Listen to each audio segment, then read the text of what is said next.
how to get you in game mode, okay? And this works. Hey, a little aggravation. Oh, just a little bit. All right. Good morning. I have the very special honor. Number one, today we are launching the Cars Her Way podcast on iHeartRadio. So this will be out all around the world for all automotive professionals and anybody who just wants to level up. I'm Lisa Copeland. I'm the founder of Cars Her Way, and I'm your host of Cars Her Way Radio. And on the show today, I've got Mr. Ali Rheda. Ali is the world record holder, #1 car salesman in the world, and just the nicest human you ever want to meet. And my other guest this morning is Brian Benstock, and Brian is the vice president, general manager of Paragon Honda and Paragon Acura, who dices for #1 and #2 in the country, month in and month out. And Brian is known as probably one of the biggest disruptors in our industry. Good morning, gentlemen. Good morning. Hey, thank you for joining us. And boy, we are loaded up with. So we are broadcasting 2 different ways. We will be out on iHeartRadio, and this morning we're broadcasting on Facebook Live, so that all of your fans and friends can see the interview on video. And then, of course, you'll be able to download it from iHeartRadio. All right. Well, first and foremost, guess what I did this weekend? You tell. You worked. No, yes, I did work. I was out at the Grand Prix here in Austin, Texas, Formula One, whereas I guess we have to congratulate Lewis Hamilton and Mercedes. But I was there with Aston Martin, and I was the guest of Laura Schwab, the president of Aston Martin, and it was in the Red Bull booth and the Red Bull suite. And I will tell you, those are not the cheap seats. If you're going to go to the Grand Prix, that's where you need to be, is up in the suites for sure. Brian, I think we just got invited next year. Yeah, I think so. And when I go to see car races like that, first of all, I don't get invited, and when I do get invited, I'm sitting in the Bob Uecker cheap seats. So, we're going to go with you, Lisa, next year. That would be great. I'm telling you, Aston Martin is one of my favorite brands. It is my favorite such an elegant sports car, and in fact, I had the privilege of owning one for a couple of years. And if I get a chance again, I will own one again. They're just fantastic. Do you know that there's only 37 retailers in the U.S.? And do not think by the end of the day Saturday that number 38 may not be sitting in front of you. Yeah, there you go. If you're going to get back in, do it the right way. I got to do it the right way. It's just that F word, A, F, what are we going to do? I'm going to go with A every single time. All right. So Ali, I want to start with you. October, tell everybody out there, we've got a huge audience. Oh my God, huge audience this morning. Tell everybody out there, how did October finish up for the #1 car salesman in the world? It was good. We were pretty steady. Unit count, I want to say it was 124. So it was.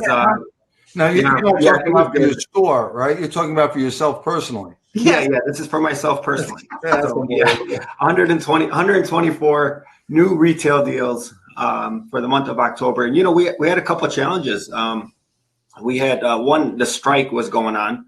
So we had some issues with inventory, and we weren't getting too many cars sent in. And, then you had all, just people were kind of in disarray about, should they come into dealerships? Should they not come in dealerships? And, some people were just against it. And so we were fighting that. And of course, we had inventory issues going into that. So that kind of, added fuel to the fire. But all in all, it was good. It was very positive. We stayed the course, and you only can control what you can control, and you got to keep pushing forward. So we're not, I'm not one to lay down and make excuses about anything.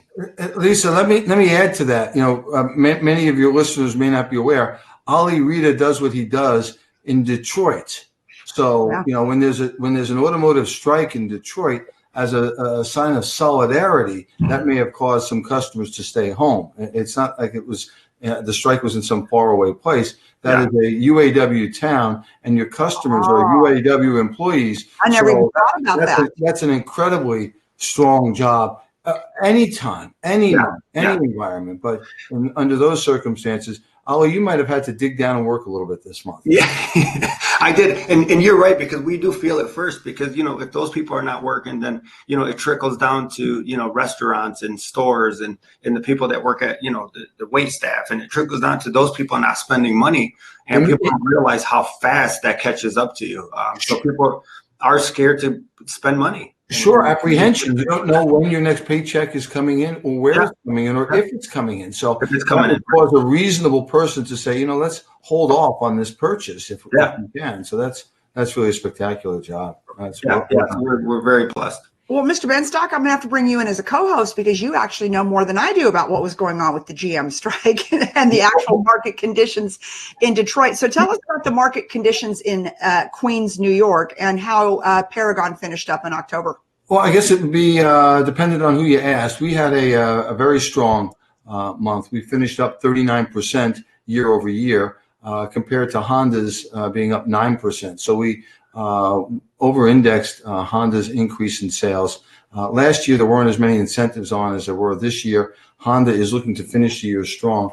And our team had the inventory in place. We had the advertising in place. Some of the things that we're doing with Google really started to pick up. So we showed a 49% increase in the White Plains store, 39% increase in Paragon Honda, and I think it was about 27% increase in certified pre-owned. So we gained the #1 title in the country for Honda new and used, and I think we had the #1 title in the country for Acura new and used. So all in all, it was a respectable month. A very respectable story. Yes, congratulations. For those of you just tuning in, this is Lisa Copeland, founder of Cars Her Way Radio, and this is the first broadcast going up to iHeartRadio for the world to be able to hear. And my guests are Ali Rheda, the #1 salesman in the world, record holder, and Brian Benstock, a #1 Honda and Acura dealer in the country, and a thought leader in our industry. So, Lisa, can I jump in? I mean, no,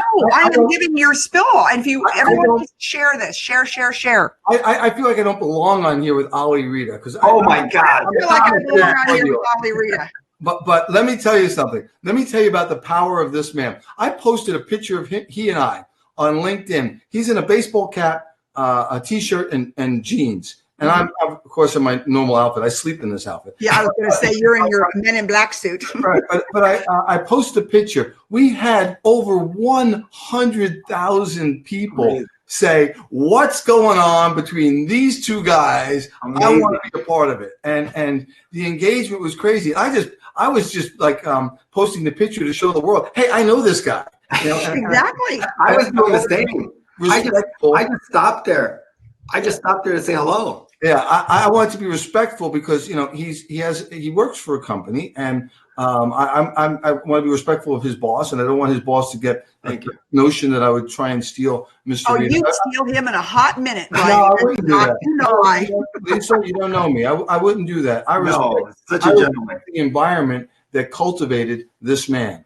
And I don't think it's that you can plug and play anywhere. I think Ali's success has a number of factors. One, Damien worked with him and his team to do some training. The dealer was very flexible, I'm sure, and giving Ali the latitude that he needed to do some of the things that he did there. And I'd rather just be a fan and learn from him and see if I can take some of that and help my team rather than disrupt that individual. But it was really interesting to see the feedback. I would have stolen Ali in a hot minute. I'd have said, "You're coming to Texas. I don't care what it's going to take."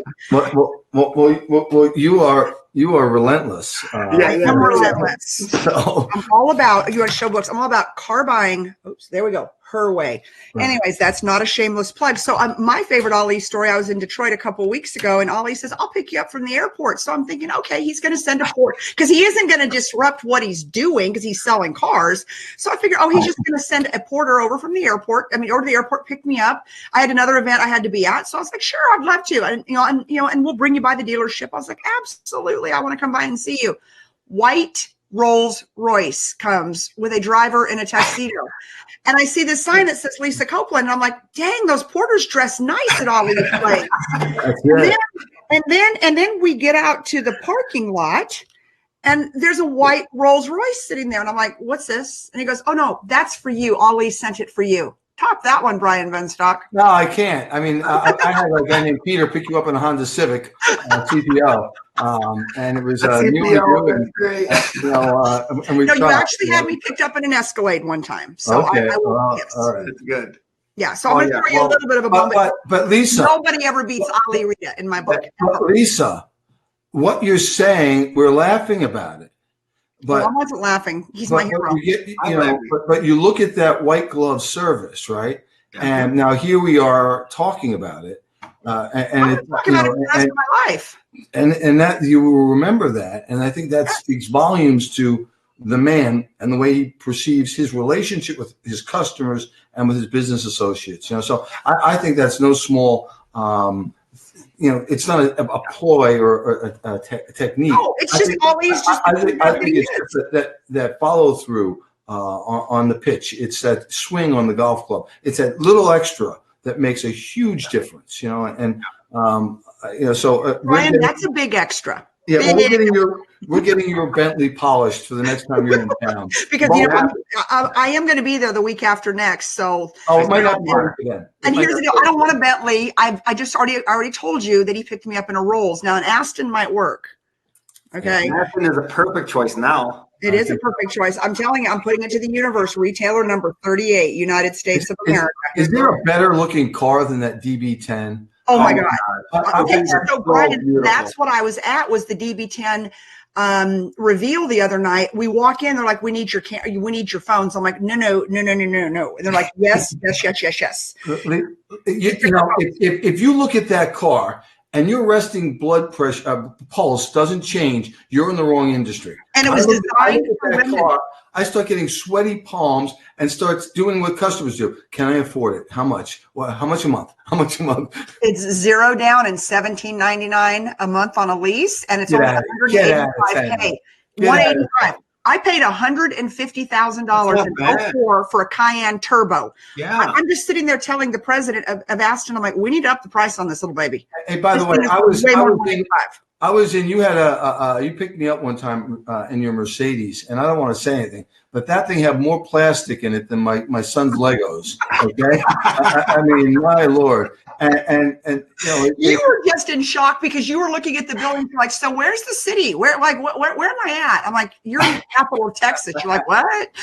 Ali, she's picking me up. We're going. There's a speaking engagement in Austin, Texas, and she said we're heading into the city, and I go, where's the city? She goes, there. I go, four-story buildings don't denote. He's not used to that. I mean, no. And he's not used to that. Octave 10. Now, to be clear, the city of Austin was absolutely beautiful. Oh, it really is. And the people in Texas are really, really special. Especially the one sitting right here. Especially if they know you're from New York, but you're not looking to relocate there permanently, then they're really friendly. And they were really, really hospitable to us when we were there. So I was, before I get on to the tough questions, I was telling I got to tell my favorite Ali story about the Rolls Royce, which it's never going to get better than that one, with the exception of the president of Aston inviting me the next day because we're besties now. But, and I noticed I said she, but Mr. Benstock and I were having lunch one day, and we're on Madison Avenue, and I saw a motorcade come. So of course I live in Austin. I've seen many motorcades. President Bush lived here. So he was here all the time in motorcades. And I'm like, oh, look, Brian, there's a motorcade. It must be President Trump. So of course, you know me, if it doesn't happen on Facebook, it didn't happen. I pick up my phone. I'm going to take a picture of the motorcade. We're just sitting out there, just minding our own business. Brian and I just having lunch, and down come the windows, out come the Secret Service. I grab Lisa out of my hand. I grab Lisa in a defensive mode. Sit down. I mean, my God. There was an Escalade. There was a guy in full commando gear with a machine gun out the window. Then the Secret Service, then Trump. And I didn't want poor Lisa to be like jumping out, taking a picture as a fan, and somebody mistake her for a sniper and take her out. Yeah. Because I look like one sitting there in New York, but okay. All right. So guys, I got some questions I want to ask you. I mean, we are loaded up this morning with people, and everybody, I want to acknowledge you. I want to thank you for jumping on. But because we are sending this out to iHeart, I'll acknowledge you guys at the end because I'm going to have to edit it out, just being real. But I'm asking the two top guys in the automotive industry some of the toughest questions. So share it out, tag your team, send it to your dealerships. Let's get this thing viral. All right, I'm going to start with Ali. Ali, how would you define success? Wow, that is such a great question because a lot of people are going to define it differently. So for me, I would have to say that when you find peace at what you're doing, when you feel accomplished, not that you hit your ultimate goal, but feel accomplished and you feel that you're making a difference in your field. And, for me, I have peace in what I'm doing. I have peace in my job and peace in my family and peace in my community. So to me, that's how I would define success. It's simple as being at peace with yourself, with what you're doing. Brian Benstock, how would you define success? I think I like Ali's definition better than mine, but my definition of success is really to be able to set a target, hit the target, and to then set another target. And whether that's in a target for achieving happiness, a target for seeing your kids, your children do well, or a business target, I think it's really the constant setting and hitting of worthwhile objectives. And certainly those are not just financial. I spent most of my life chasing money, and I'm chasing something different now. I think I'm chasing opportunity more than money. So these definitions change. I think I've got to know Ali a little bit, and hopefully I'm going to get to know him even more. And I really like the approach that they take. It's really a holistic, spirit-based approach to handling your business. And I think long-term, that's a really great way to lead your team. And in fact, I'm looking to find out as much as I can about what Ali does so I can share that with my team to see them grow. And, I think success leaves clues, and Ali's leaving a lot of great clues willingly to help other people grow. And I love that. So, but Brian, you said something interesting, and this is what I've always liked about you. I met you back in 2012. You said to see your team grow. You're number one. Where do you go from there? There's so much opportunity for growth. That the role or the responsibility of a manager is to develop his or her people.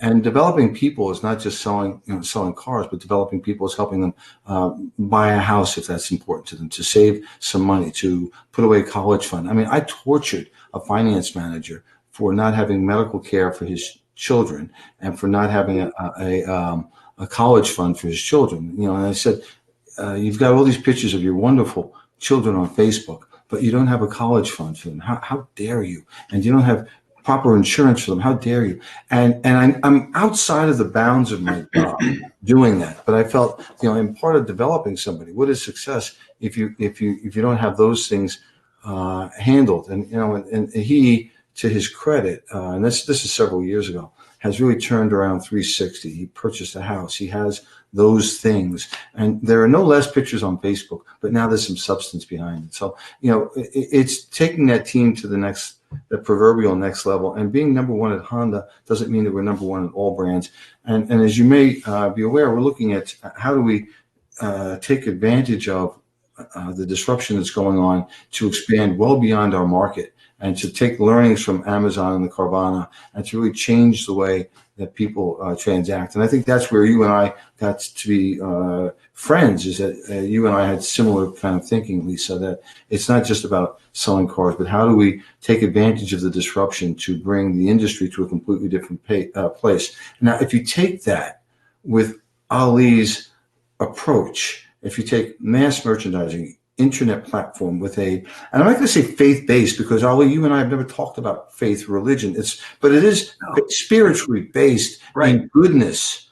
And man, oh man, my team, when he walked in the store, it was, it was like a rock star, because I've shared with rock star. But I shared with them not only that he's selling cars, but that he's a good person. Mm-hmm. And Ali, that resonated with my people more than your income, which we never asked about, or your success. It's more about, this is a good person, and look what he's doing. Because so many people think that you have to be not a good person to succeed, and especially in the car business. Yeah. That's old school thinking. That was the old school way. And, I'm smiling about what Brian's talking about, the college funds and getting people to buy houses. And, it's funny because that's the approach that I have with my clients. So I get a young couple come in and, they have a newborn. I'm not even talking about the car anymore. I'm asking them, hey, did you start a college fund? Did you look at a 529? And they're like, what are you talking about? I immediately stopped that whole conversation about a car and I put them on the phone with the financial advisor. I call him in my office and say, you have to do this right now. I don't care if we have to take some money away from your car payment to put $50 a month, whatever it is, you got to start this now. And again, it's just having somebody leave better than when you found them. Yeah. But Ali, I also witnessed, Brian, true story, when I was at Ali's store, I witnessed with my eyeballs, I saw the man, Ali's dying laughing. I saw the man walk in the front door, ask for Ali. Ali and I are taking pictures and posting all this other stuff.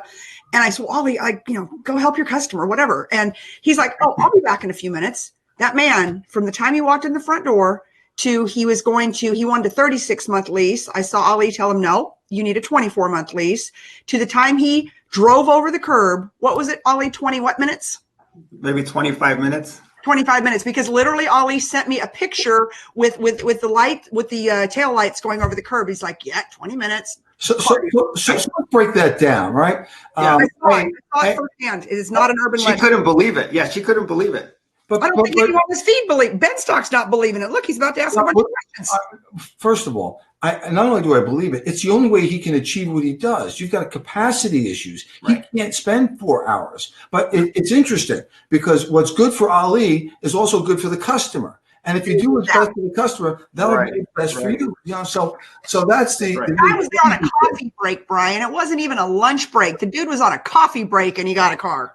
I told him, what did I say, Lisa? I said, black works perfect, right? He's like, yes. I said, literally. How much?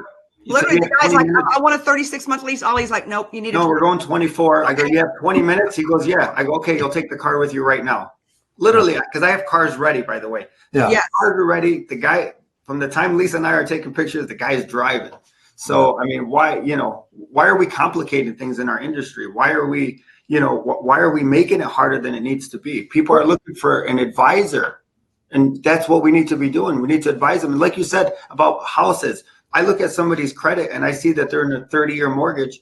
I'm going to advise them that, hey, maybe you should look at switching this to 15 years. I'm looking at other things other than just them buying that car. And that's what people look at me and say, wow, nobody's ever explained that to us. You know how many people don't know the difference between a 15-year and a 30-year mortgage? Yeah, about $200 a month, right? And they don't understand what's happening. They don't. If I break it down and say, well, this is how much money you're wasting in the first 5 years of a 30-year mortgage, and nobody's disciplined enough to pay extra. People will tell you, oh, just pay extra. Nobody's disciplined enough to do that. It's very, very. And I think the sales game today has become one of selling the monthly payment. Without the understanding of what's going on. And, I'm hearing statistics now. The average loan is over 74 months. That's just wrong. Crazy. Even for us, we'll never get them back. How can I put somebody? Okay, so my job is to solve a problem, not create a new one. Right. Or defer a problem. Defer a problem later on. When they come back to me in 2 years and say, I want to get out of my car, and I'll be like, oh, you're in 84 months. I can't do anything about you. I did it. Yeah. I did it. I put you in that situation. So I have to look at where they are now, where they're going in the future. So that way. So I know they're going to come back to me. I just had Jim Fitzpatrick, Car Biz Television. He just served up a great question. Brian, I'm going to serve this to you. What do you think today's managers need to do to recruit and keep good people? Boom. Well, Jim is really good at that. He focuses on that, and it's very important. First of all, take a look at the training that most managers have had. What training have they had in recruiting customers? The answer is none. I used to use the excuse that there are no good people that want to get into the car business. And I had a guy look me straight in the eye. His name is Dan Karanuk. Dan looked me straight in the eye and he goes, B, you're just no good at recruiting and hiring. And I'm like, what are you talking about? And he goes, well, how many job fairs do you go to? How many colleges are you involved in going after? When are you advertising? How are you advertising for jobs? And at the end of the day, I had to own that we were, and by the way, he also reminded me, you're in a market where there are 9 million people. If you can't find somebody in that market, what do you think a guy does in Podunk, Iowa? How does he recruit and hire? And if you're a Kia store in Podunk, Iowa, it's a little bit of a difficult situation trying to hire somebody. So we started looking at what are we doing and how are we asking for people to come to the store. And then we started, we have advertisements on all of the major platforms at all times. Looking for people. We have a recruitment, you send somebody into the dealership, you can get a piece of their earnings as they're being a part of it. We're grabbing techs out of Lincoln Tech, the local trade school. And, look at the challenge my service manager had. I asked him to open the shop up 24 hours a day. And so he not only had to hire more people, but hire people that were willing to work, that were skilled, and that were willing to work overnight. And thankfully, we've got the fishing nets out there all the time, and we were able to put a very solid evening crew in, which has helped us tremendously in expanding our fixed ops business. Yeah, Ali, you have quite the team that I had the honor of meeting, and just smiles on their faces and servant hearts. How do you find people to serve your clients? Yeah, in the same way, for me, because I don't really necessarily put out an ad, because I will get a ridiculous amount of people coming in interviewing. So, I follow my heart more. I follow somebody that I feel has the same, passion that I would have, somebody that's a people person. The rest of it can be taught. So somebody that's just a good person at their core is what I was looking for. And I have 2 beautiful girls that work for me. I mean, they share the same passion. They share the same compassion for people. They do. And, I think you've talked to them, and they are a big reason of why I am where I am today. And they're assistants. They don't sell cars. They're my assistants, but without them, I can't do what I do. But little known fact about you, Ali, not only do you sell the car, you also spin the paper and you contract them. Yeah. Does it. Yeah. The majority. Yeah, and Lisa was laughing because she's like, oh, you got a little control problem? I said, I've never seen anything like it. I'm like, what do you mean? What do you mean you're about to contact this guy? Like, what are we doing here? Like, there's an. Yeah, so I have my own analyst. I have my own analyst at the bank. So if I need something, again, it's because I'm involved in it from A to Z. I can move at my pace. I'm not relying on somebody else. So, but that comes later in your career, and you got to earn that. That's not something that you're just going to walk in a dealership and get. You got to earn that at some point. Thank you for that. But yeah, you can't. I mean, that's very rare, but it's duplicatable, and it does speed up the process for me personally. I just like to be involved in everything. So for me, that's how things move so quick. Brian Benstock, what would you tell your 25-year-old self? Wow. I was pretty serious at 25, right? Oh, you were just serious back then? It didn't. I was pretty serious back then. I would have told my 25-year-old self to value time a little bit more. That as I'm now approaching 59 years of age, that things don't last forever, and that I would have liked to have developed my automotive education a little bit more, a little earlier. And I think I've always been looking for training and education, but to really start looking out into other portions of the business and to get a better understanding. I did see in 1983 Joe Girard. And Joe Girard at the time was a world record sales holder, and it really opened my eyes up to the possibility. But I think it's now that I'm looking at some of these titans in the business, the Roger Penske's and the people that have multiple platforms, the Mike Maronis that are just playing at a different level. And I'm now comfortable where I can sit at a table with them, but I certainly I'm not their peer, and I aspire to be at a higher level of thinking. To how do you replicate these things? How do you scale these things? And that's so at 25, I think I thought I knew everything, and at 59, I realized I know very little. Still a student. Yeah. You mentioned Joe Girard. So for those of you jumping on, or for those of you who have lived under a rock in the automotive industry, Ali Rheda broke Joe Girard's world sales record, I think, of 44 years, right, Ali? Yeah. 44 years last year. 2017. And it was bloody.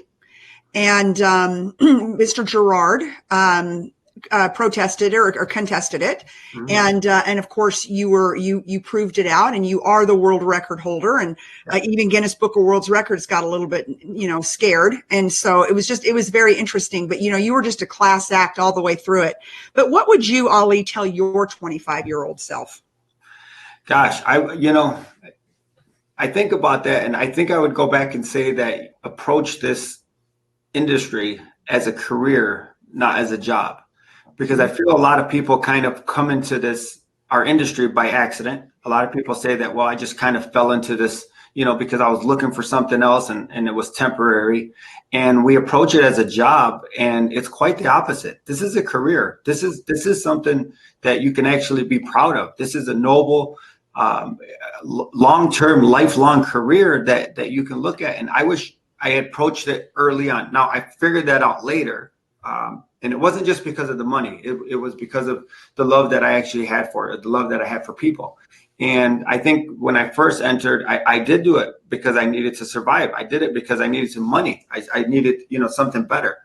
But I quickly understood that this is about people, not about cars.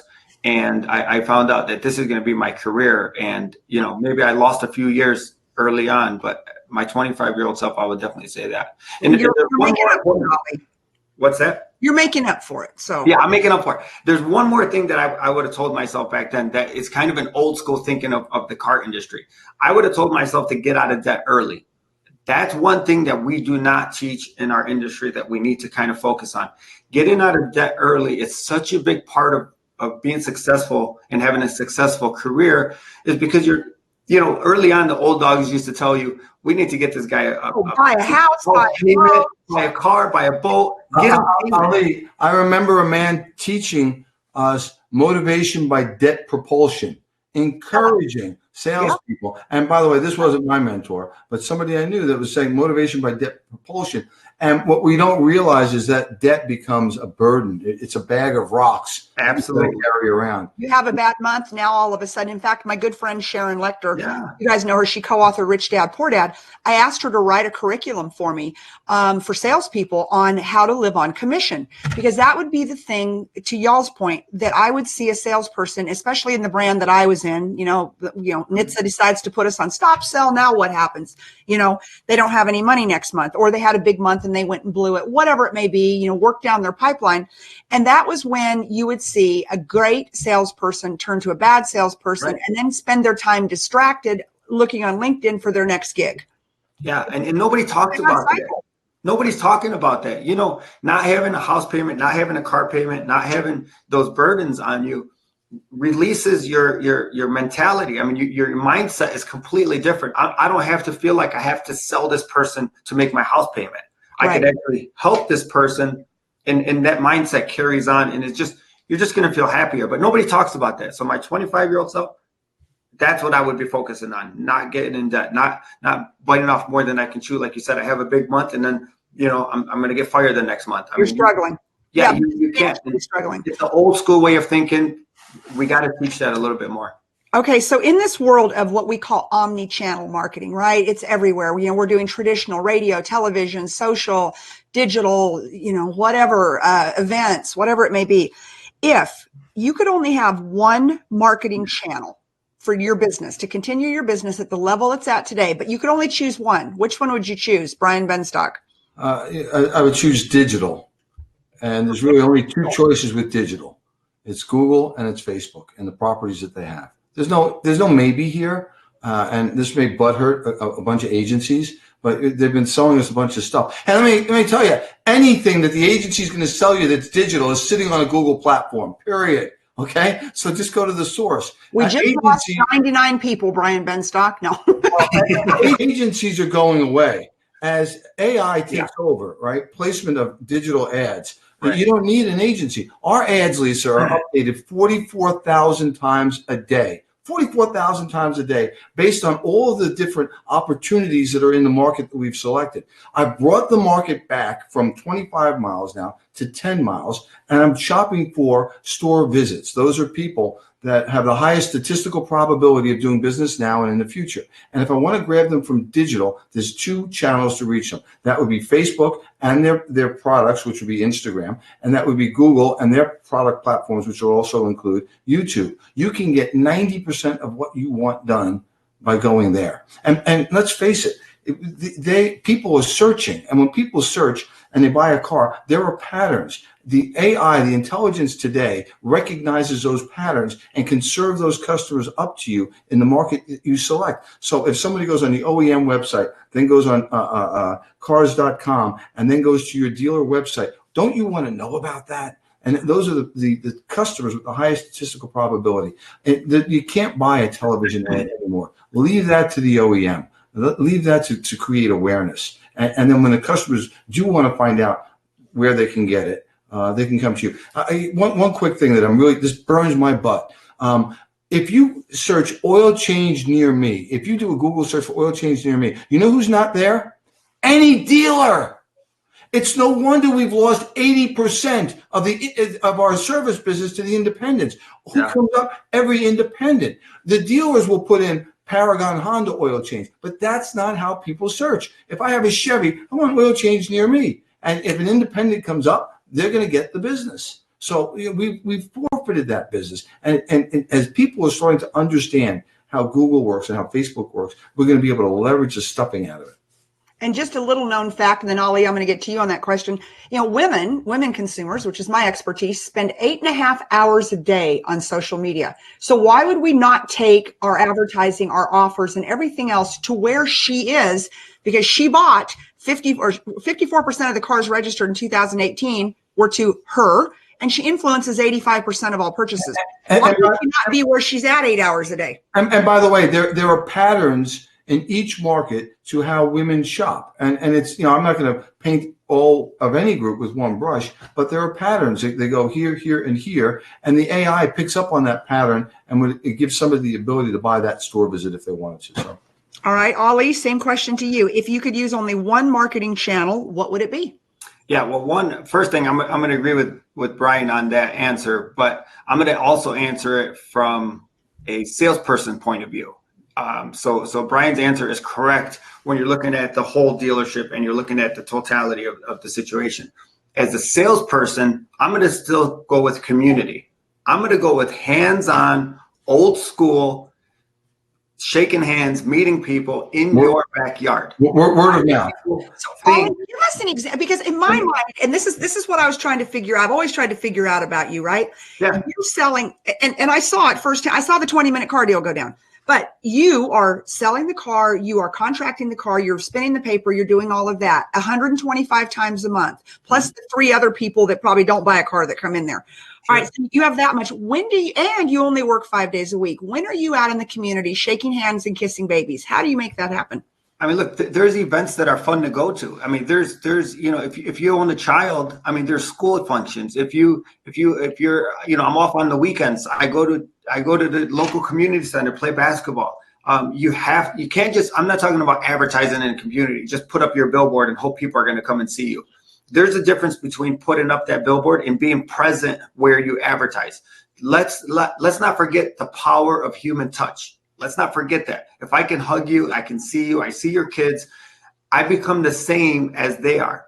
And in that situation, you're going to get the love and support back from the community because you're there. You're in the middle of the mix. So as a salesperson, if you're not out in your community and I'm not saying go solicit business. People get this confused all the time. They say, well, how do I start? How do I go there? Last night, it's Sunday night. I'm at a wedding. I get invited to a wedding. 450 people are there. I go to this wedding because it's Sunday night. It's a nice function. It's fun to be at. Is it easier for me to say I'm just going to sit on the couch and watch, Sunday night football? Yes. But however, once you start going to these functions, you'll actually enjoy them. And my mindset is not, I'm going to this and I'm going to sell cars. I'm going just to be with everybody. I'm going just to share the same love and support as everybody else is there.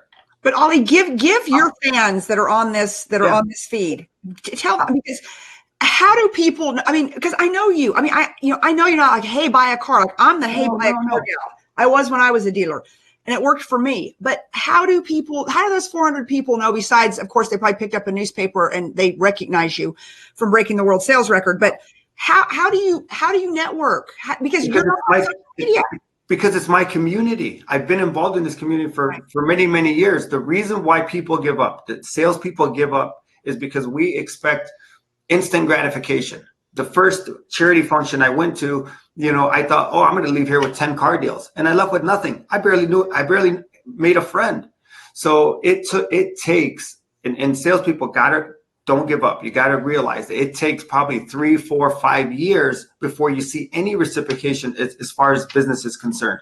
I go there to make friends. I go there to build relationships, to build my brand name, just to say, first, I want people to know me as Ali. Then I want them to know me as Ali, the salesperson. And so if they know you as a person first, they're more likely to do business with you afterwards. If I go there with the intention of saying, I'm Ali, I'm a salesman, here's my card, they don't care. They don't care. They care that I care. That's all they care about. They care that I want to be their friend.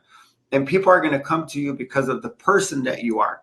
And salespeople just give up. We give up. We go to one function and we get nothing out of it. And we're like, oh, that's just a waste of time. You got to go 4 or 5 years in a row. You got to be seen. You got to go to these charity events. You want to go to a high school football game? Work the concession stand. Don't just sit in the bleachers. Get people just to know you. I mean, there's just little things that you can do. If you like gardening, go get involved in the gardening portion of your community. People do business with people they know, like, and trust. Brian, over to you. As a person. And so, Brian, I mean, you have a long-term sales team. I know your guys and gals have been around a very long time and they stick with you. Yeah. Will you speak to the fact, because there's a lot, I'm looking at the feed right now, I'm seeing how many salespeople are on there. It is the consistency of not quitting. It is the long-term longevity, like Ali, is what builds that world-class business. Will you speak to that as a leader? Well, I think Ali nailed it. I mean, first off, I want to change my answer from when I was 25. What I would, and thinking about what I'm hearing, I wish I had taken a longer term view at certain things, because things do take a long time. It takes 9 months to make a baby, and it takes many years to make a fruitful career. And I think Ali's approach is absolutely dead on. Ali, when I was a salesperson, I joined the Rotary Club in Manhasset, and people thought that's crazy. I was a kid, and they were all older adults there in the club. But I can't tell you over time and going to the meetings, hey, and people, what do you do for a living? I sell cars. And 2 seconds later, and whenever I say that, and I'm with my wife at a family function, I said, or at a function, I say, I sell cars. She still gets a little bit like, oh, no. That's changing. You're the grand, high, exalted mystic. No, I sell cars. And it's funny, 2 seconds after you tell somebody you sell cars, they go, hey, I got a BMW, and I was wondering if I could, in 2 seconds, right? Because it's a really a great common thread that we have. So I think Ali is spot on with that long-term approach. Messaging to the salespeople that to really try and develop your skills. It's not up to your manager. It's up to you. Because unfortunately, there is turnover in management. There are people getting promoted. There are people getting other jobs or getting out of the business. So if it's going to be, it's got to be up to you. It's going to be up to you to develop your career and look for a good mentor. Look for somebody that you respect, that you can follow, and then dig in and learn all you can, all the time you can. You can get a very quick education by learning from people that are doing it, not just by making mistakes and trying to correct it, but learn from those like an Ali Rheda.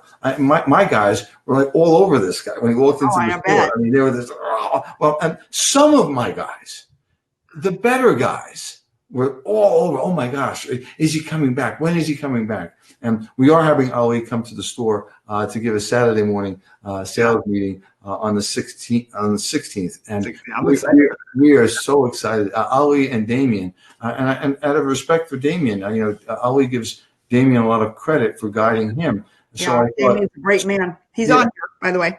So I thought, let's bring Damien and Ali to talk to our sales team and to share with them, here's what we did and here's how we did it. And I love Ali's message, and you can do it too. That's the important thing. It's replicatable. Yeah. And some of my guys that didn't know you, Ali, were looking for the guy with the fancy Rolex and the pinky ring. And thank God, no. We don't invite those to the store. That's fool's gold. Now, wait a minute. You've let me come to the store. Well, you know what? There's something behind what they expect. You know, back to what you're saying. Saturday morning sales meeting. There was a time behind you. There was a time where you would say, you know, I'm a car salesman with your head down, and that's changing. That is changing now. People are not looking at it that way anymore. I mean, you and Xfinity. I mean, you guys are shows like this. But shows like this is what it's encouraging people to come into our industry. Do people understand how many trillions of dollars are being put into our industry now with technologies to develop autonomous cars, safer cars, faster cars? So if you're on the engineering side, oh my God, that's exciting. Look at all the billions of dollars that are trying to solve for the online purchasing platform so that we can have expansive markets. Look at what's going behind delivering cars to customers to make it easy to take the friction out of sales. Automobile dealerships, in 1950, there were 40,000 of them. Today, there are 17,000. 40,000? 40,000 in 1953. 40,000. Why? Because you needed to have these communities, these dealerships in every community. As the means of distribution improved, there was less need for rooftops. This is going to accelerate. We're going to see distribution improve even further. And as it does, there will be no need to have as many rooftops. I mean, you've got stores that are putting out 1,000 cars a month. In those markets many years ago, those stores may have been putting out 100 cars. So for the OEM... You're a prime example of that, Brian. I mean, Paragon's been in business how long? We are an example of that, but I'm saying, you know, macro business right now. You've got some of the bigger consolidators that are buying these stores, selling off or closing the non-productive stores, yet not losing anything on reach. And with some of the things that are being done, like pickup and delivery of cars, the Carvana business model, of what we're doing with service, you're now able to bring the business to the customers. You're able to bring the business right to their cell phone, and they can get many of the goods and service. Now, Ali, this doesn't take away from the relationships that you have. That's even more important. But you can serve more customers better and more efficiently by leveraging the technologies that are out there. Yep. So, Brian, before I serve up the last question, I just want to ask you real quick. I know what Paragon does in service pickup, and you keep referring back to Carvana. Why are you not using that same business model on the sales side of the house? I need you to be quiet. We are, and there are lots of good things. Nobody watching. Don't worry about it. Yeah, you know, Carvana's got a great edge right now for a little while longer. They're able to aggregate their 20,000 cars. And if they've got a Honda Accord in California and someone searches for a Honda Accord in New York, they get the benefit of that search. We understand that inventory dictates search. So in order for us to compete effectively with them, I've got to leverage larger inventories. And I promise you that we are working on just that. Coming soon. We're going to give them a good black eye. We've built the network to do it. We've done that. We proved it out first with the LCD, the lowest common denominator, which is service. We're delivering now 3,000 cars a month for service. Now we've got the platform, and now we can leverage that and bring test drives and sales, very much like Carvana is doing, but we're going to do it better. Well, it would not be hard to do it better than car buying doesn't suck. All right, so I'm going to serve up the final question, and we're still holding a huge audience, so good job, y'all. Ali, I'm going to start with you. Where will you be 5 years from now? 5 years from today, where will Ali Rheda be, and what will you be doing? You know, at this point right now, I still love what I do. You know, I'm looking to improve. I'm looking to grow. You know, at this time, I'm looking for a third person, a third assistant. So hopefully I kind of get that going. And at some point, if I needed to move Myrna, who is my top assistant, into maybe into sales, I can move her up and kind of build a team around that. I already started with, I have a young fellow named Carlos who works for me now. He's a salesman, and she met Carlos. He's a Spanish speaking salesman, and he works actually for me. So I'm his manager, his finance manager, his desk manager. I desk his deals. I mean, I am everything to him. So, and he is 100% relationship based only. I mean, he doesn't take floor ups. He doesn't take internet sales. So I got him out in his community doing what I did. And this is back to the 25-year-old self. I'm doing it with him early on in his career. And he's averaging He's about 5 months in the business. He's averaging 15 cars a month right now. Without taking a floor up. 100% relationship based only. Self-sufficient. And what, Brian? Yeah. He's self-sufficient. So, I mean, isn't that great? How does self-sufficient and salesperson go in the same sentence? Isn't that great? Please. I mean, but that's the better way. So in 5 years from now, hopefully grow the team.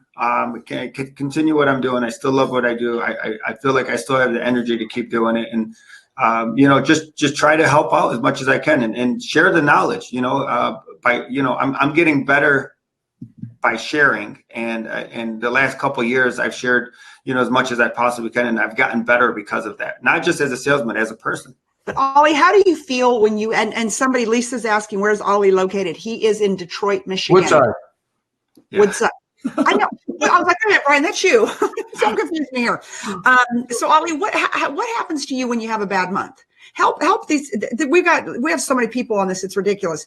When you have a bad month, it happens to the best. It happens to the greatest. I mean, and I remember after you broke the world record, I said to you, you have the greatest name in the world. It's all the world. I do. From that, how do you recover from? I don't want to say failure, but I'm sure internally it feels like failure. Okay, so because of where I am in my career now, I don't really have a beginning and an end. So I know our industry is based on 30-day increments where you have to have you start off slow and the industry tells you to finish off strong, and I don't really have a beginning and an end. So I continue. I'm not hustling every day. I'm flowing. I'm just being me, and I'm not going to get burned out by hustling and in this mindset of I gotta sell, and then when I don't, I feel failure. I'm simply helping people, so that mindset gets me.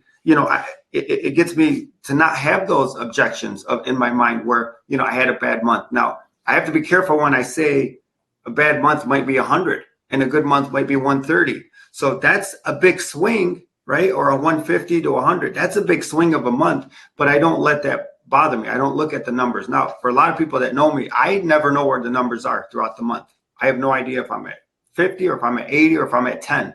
I can feel 180 car month or 80 car month, but so you don't sit and do that fuzzy math in your head, Ali. Come on. Don't never. I literally never ever know the number until 2 or maybe 1 or 2 days after the month is over. Then one of the managers will come up and say, hey, this is where you finished for the month. That's great just to know it, but I don't want the numbers to dictate what my next move is. So even the month that I had 202 cars, which was crazy, right? Crazy month. I felt it. I felt it throughout the whole month. I bet. It was busy. The energy level was extremely high. The urgency was extremely high. It was December 2018. I had carried that throughout. 15-minute deliveries back then. You had to have. What's that? I said you had to have had 15-minute deliveries back then. Oh, it was crazy. It was crazy, but the urgency was there. I mean, you came in, you were taking a car with you at that moment. There was no tomorrow. And we approached the whole month that way. There was no tomorrow. It's the end of the month. It's the end of the year. And I felt it was a big month, but I had no idea. So if somebody had came up to me and said, you're at 180, then that would have changed my mindset maybe with that next customer. I would have said, okay, I broke my previous record of 167. Or if somebody said you're at 198, I would have been like, oh my God, I got to hit 200. The numbers are going to fall wherever they fall. And I'm not going to let that dictate my next move. Numbers. I love that. Brian Benstock, wrapping up. Where will you be 5 years from now? Well, hopefully still at the helm at Paragon. I love what I do. I hopefully continuing to push the industry in a direction that makes it better for consumers or easier for consumers to do business with the industry. I mean, I think we've been working on that first as a survival mechanism. If we don't change, we'll be changed. But we're really starting to see some things that are working out well for the dealership and for our customers. And so, as difficult as it is sometimes to be at the forefront because you make all the mistakes and then everyone learns from your mistakes, we're going to continue and hopefully continue doing that to not disrupt, because it's now being overused, but to just really make it easier for people to do business with us. And the easier you make it for people to do business with you, the more they're likely to do business with you. And I think, Ali, we're saying the same thing, but differently, right? You get a customer, it's find a customer, serve a customer, keep a customer. And so find, serve, and keep. I want to improve how we find customers. I want to improve how we're serving the customers once we have them. And then I want to improve the way that we keep customers. And I don't want to improve the way we keep customers by putting handcuffs on the customers, but by doing things that will make them want to come back to us. And, it's showing now in our return to market numbers. We're selling a lot of cars and we're keeping more cars than the other dealers in our market. And in metro markets, that's not always the case because customers have so many choices. It's okay, or it's normal in a smaller market for the local Honda store to have a return to market number that's higher because there's really no other Honda dealer in the market. I've got 7 dealerships surrounding us, and it's really a testament to what our team is doing that the customers are returning to the team at a higher percentage than anybody else. So we're selling more and we're keeping more, which I think speaks volumes for what our future is going to look like. And I think it's really bright. Okay, I'm going to throw one last question to Ali before we sign off because Brian said something important, and it's from a salesperson standpoint. Ali, what do you do about return to market retention for service? Because we know that if your customers are all around, because you're not running the service department. Right. And so the relationship, the bond they have to you, they think, well, I'm going to come back and buy a car from Ali, but I may service over here. Do you have a strategy in place to keep your clients coming back and servicing at your dealership? Because that is important. It's very important. So we kind of condition people to call me or one of my staff for everything. And they have my cell phone number.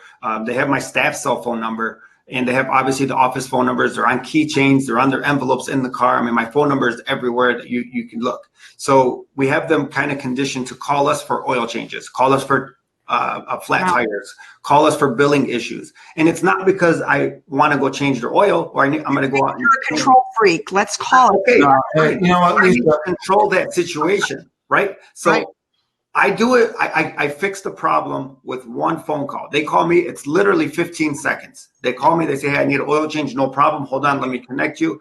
Now they're conditioned to call me for everything. And they're not on Google. They're not, like Brian said, a lot of people do go on Google and look for oil changes. And they're going to the first place that's around the block from them. And they're forgetting about the dealer. And sometimes it's free at the dealer. They don't need to do it because you're the solution. They don't need to do it. And Lisa, right. I'll add to that again. This is why Ali and I are so dynamic for me to see a dynamic opportunity for us. And if you call my desk phone at the dealership, 507-5000 extension 271, if I don't pick up, it gives you my cell phone number, my direct personal cell phone number. You got the volume of customers that we're handling. I don't know how many dealer principals or vice presidents or general managers do that. The board just does it, I bet. She's and what ends up happening is it gives me the ability to solve a problem before it gets escalated someplace else. Brian, are you training your salespeople, though, at delivery to do what Ali's team's doing? Yeah. And which I think is like a great piece of advice. Everybody else